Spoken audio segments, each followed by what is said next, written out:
When the God Emperor brought the Imperium of Man back into the galaxy to re-establish connections, they quickly found on the planet of Mars a cult of machine worshippers took hold and established themselves as the dominant power. Now, a big no-no in the Imperium of Man is religion, unless it's the worship of the God Emperor himself, but these guys really practiced what they preached and had tech being produced at a higher quality and quantity than the Imperium. So, skip forward to today, and if you disrespect the Mechanicus, you're not getting your lasguns, God never allows pain without a purpose! I'm disintegrating! The Mechanicus are very aware of their position, knowing that if a commissar does anything as little as not be completely on board with the idea of lobotomizing a child, then you're probably going to have a few surprises done to your legs. This comes with the Mechanicus acting like they're better than anyone made of flesh, which is everything except the Necrons, who, funnily enough, they're actually jealous of. While they do produce stock Imperium goods, their own weaponry is a bit more experimental in both form and function, like these Da Vinci looking gliders, Clockwork horses, and this one guy who... All I have on the notes of this guy is that he has the stanky leg, and I don't remember writing this. A lot of these also function in very unorthodox ways, like their guns leak radiation, making rescue missions pretty hard, two-legged walkers that can't be switched off, and...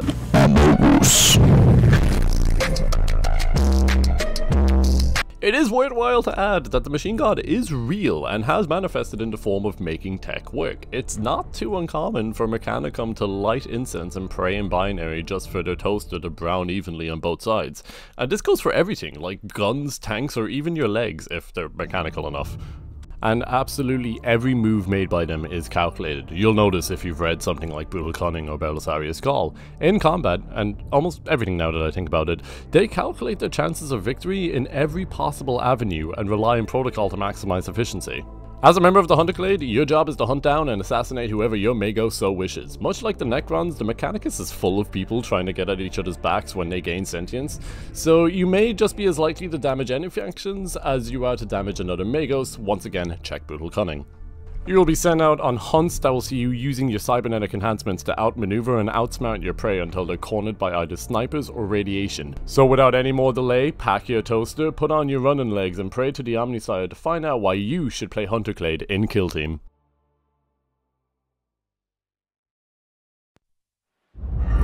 From the moment I understood the weakness of my flesh, it disgusted me.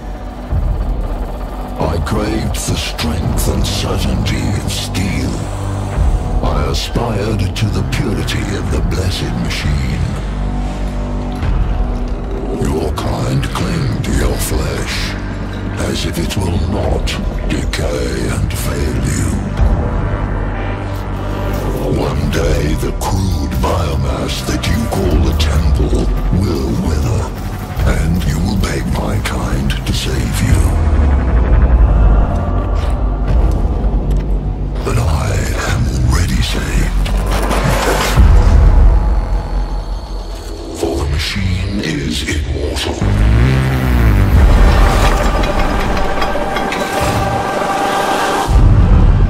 Even in death, I serve the Omnissiah.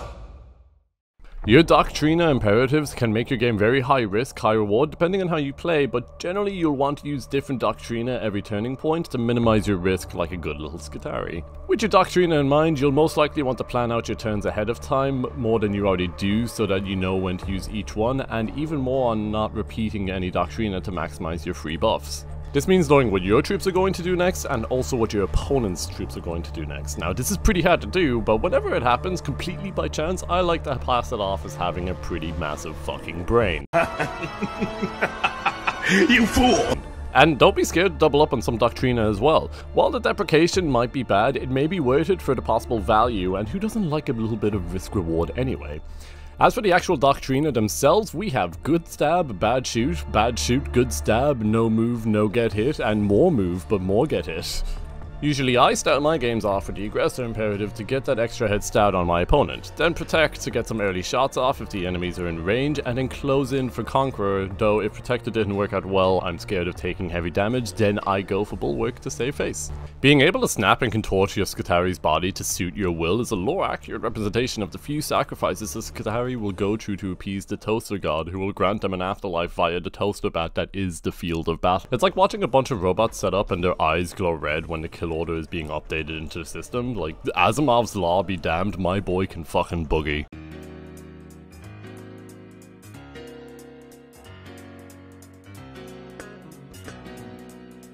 Martial Protocol gives your Skitaari a boost depending on whether they're Gang Vanguard or Team Rangers. Since one excels at different parts of the battlefield, they get different buffs.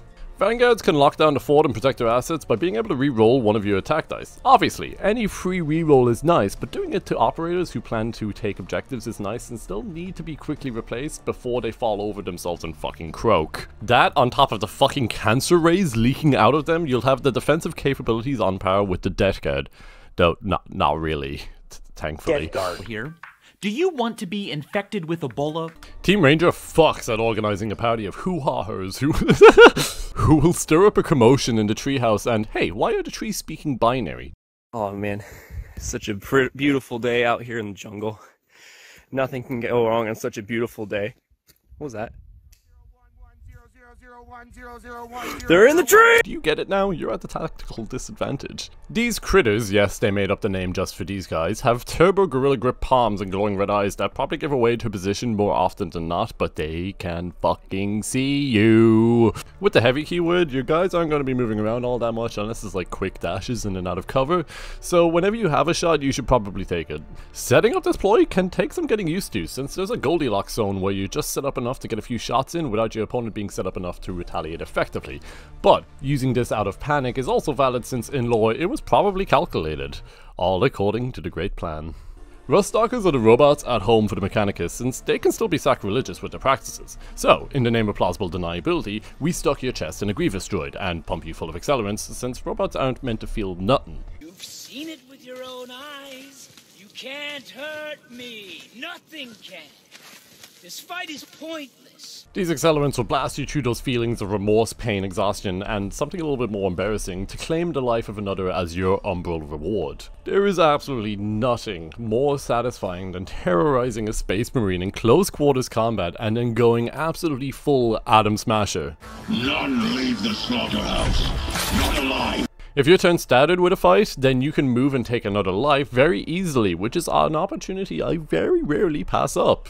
Your infiltrators let out a high-pitched ringing noise to disrupt the enemy's senses, but if we slow it down and pitch it correctly, we can see that it's actually the national anthem of the great nation of Ireland. That's right, sometimes a side chick ain't even a chick, it's the proud and glorious nation of Ireland. Infiltrators will roll up in drive-bys and fill their opponents with lead and knives. Opponents who cannot comprehend the spire will crumble. Judgment! Prepare thyself to die! Preventing an opponent from re-rolling their dice is a very decisive choice, considering that's the main method of gaining an advantage in Kill Team. Being less accurate against a spider monkey will set you back, and not being able to fight back against said spider monkey is going to set you back even more. About 6 feet more.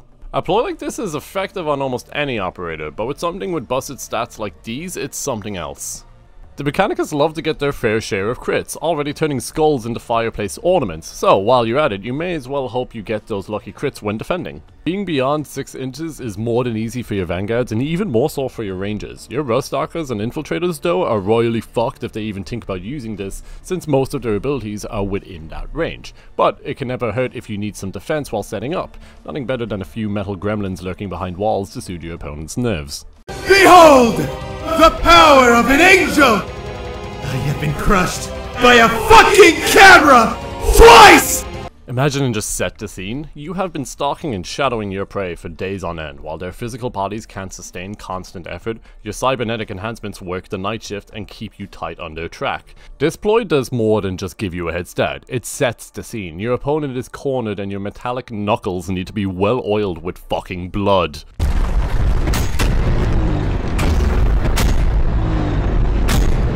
The few dashes you can get off of this can put some much needed pressure on your opponents to make a valid game plan, and one that involves predicting your doctrinas. Not to mention, setting up your ranges early puts even more pressure on sightlines at your disposal in open play, but on into the dark you can also get a bit closer to the first hatch, which always seems to set me back more than I expect.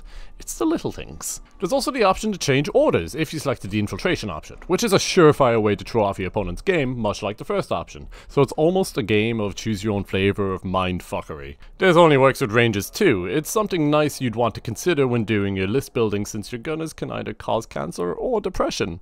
Look. I know taking a being's sentience to avoid human error is bad and all, but we can give them free will every so often.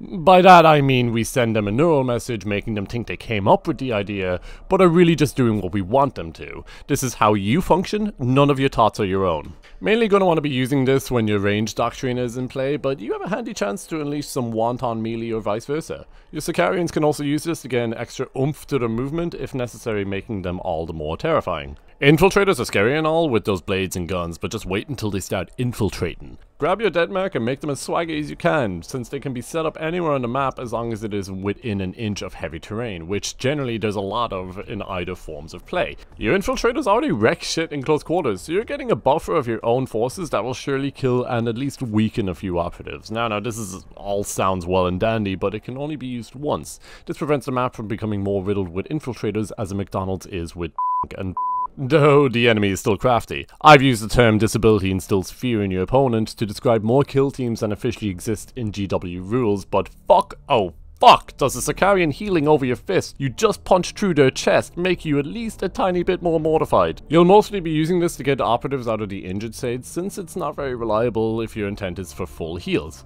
I'd focus this on your gunners and leader, but constantly healing Sicarians are 3 words that should not be together.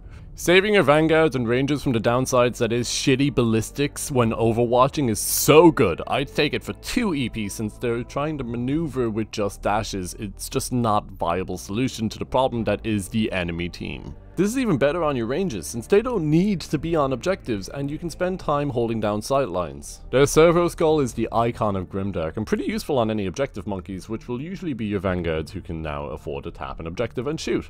This equipment is still, however, pretty situational, but since you're only going to be taking one, I'm sure it's not going to be racking up your brain trying to decide to take it or not. The Mecha Tendrite is much like the Servo Skull. If the mission calls for things to be picked up, then things will be picked up for 1 less AP. With many little fragile guys, you're bound to get a few who are injured, and having them around the Sense Bearer can at least alleviate that a little bit without having to spend CP on healing them. Also, you're not limited to just one, so yippee! Command uplink is pretty good for your Dictat. A truth that normally only helps your gunners aim might not be in a position to do that, and being able to gain an extra CP off of 2 AP is pretty nice. The 4 equipment points is a lot for something that may or may not happen. Bumping your damage up a bit never goes underappreciated in Kill Team, especially when you consider that this is a 50% increase for your Vanguard's regular damage. You realize over the course of the match that 1 extra damage will go a long way. This will really make your Rust Stalkers unpredictable to your opponent, and is pretty much just more movement as long as you're traversing vertically, which is what you want to be doing anyway on open play, not so much on Into the Dark.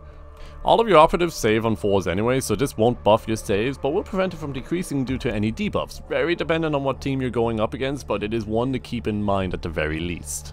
All of your Skitarii can come as Vanguards or Rangers, each with their own pros and cons. Rangers do 1 more normal damage and have piercing shots, so your opponent has a harder time surviving against hits, and especially your crits, which do a whopping 4 damage. But with the heavy rule, you'll mostly be relying on dashes to get into a good position to shoot any enemies. Vanguards go for 1 less damage to forgo the heavy rule and get rending instead of P1. Vanguards also leak radiation, which makes enemies nearby injured and probably get cancer.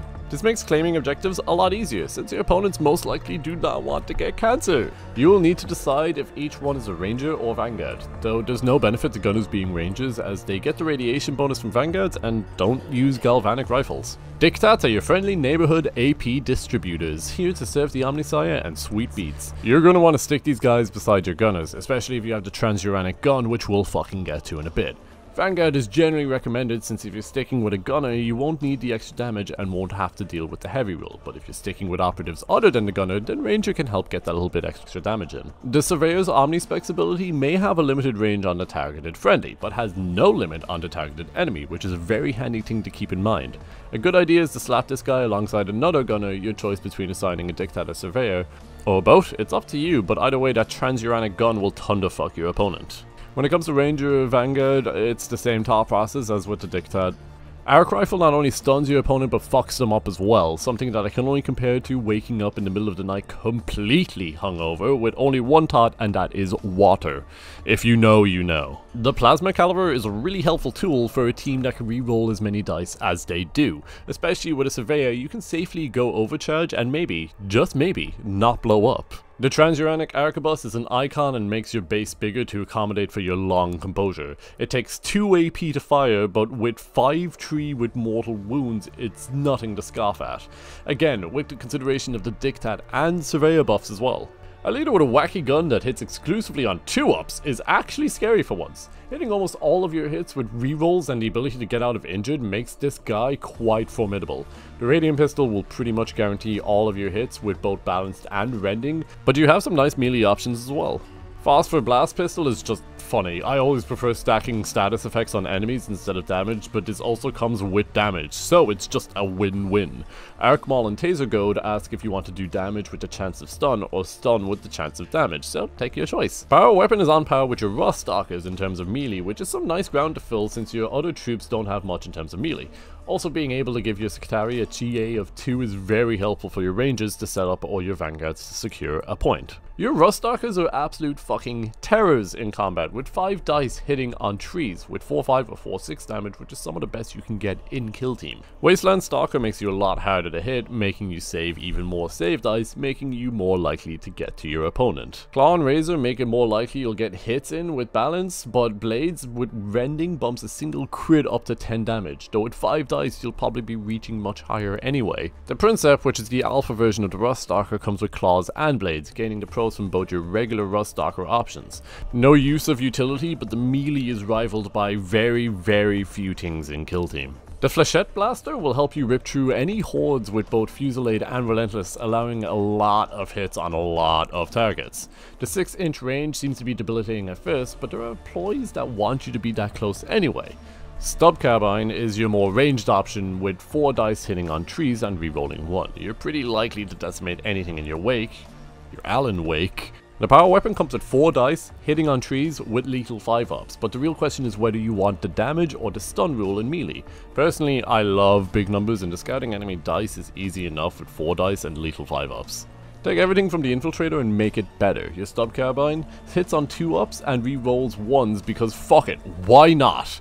Data Prehensiles do what Service Goals do for free, I mean at the cost of making your Infiltrator your leader, but I trust him. Video's over. Has been a very too long time because I got a job working full-time, kind of full-time, part-time, almost. There was like 3 weeks where I got out 3 videos. That felt amazing. I loved that. But I have 2 cats who need to eat the expensive stuff, so I need a job, and I also need to pay rent. However, now that I'm fully accustomed to my workplace, I have the headspace to start thinking about videos again, so I'm back on making videos. But I'm going to be drifting more and more away from Kill Team. This is the last Kill Team video I intend to make. Now, I would love to make more in future, but right now I have so many plans. I have like 3 scripts that are just about finished. I like where it's going. I really do, and I hope you guys enjoy, but expect the next one not to be a Kill Team video, as sad as I am to say that, because I really like Kill Team, and I like when other people like Kill Team. This isn't a goal or anything, but like if I got to the point where I could, I would 100% do this full time. So like please, if that is something you want, like, share, do whatever you want. I don't like shilling my content, but it would help me out a lot personally. You guys have been amazing. I absolutely love coming back to my videos and seeing such nice comments. It is so heartwarming, genuinely. And I'm very happy to be back again. So, yeah, expect more. I'm writing so much recently. It's so fun. I can't wait to edit this video. yeah. I'm going to stop getting all gushy over this. You guys have an amazing day. Look forward to the next one. It is going to be very exciting. Yep. See ya.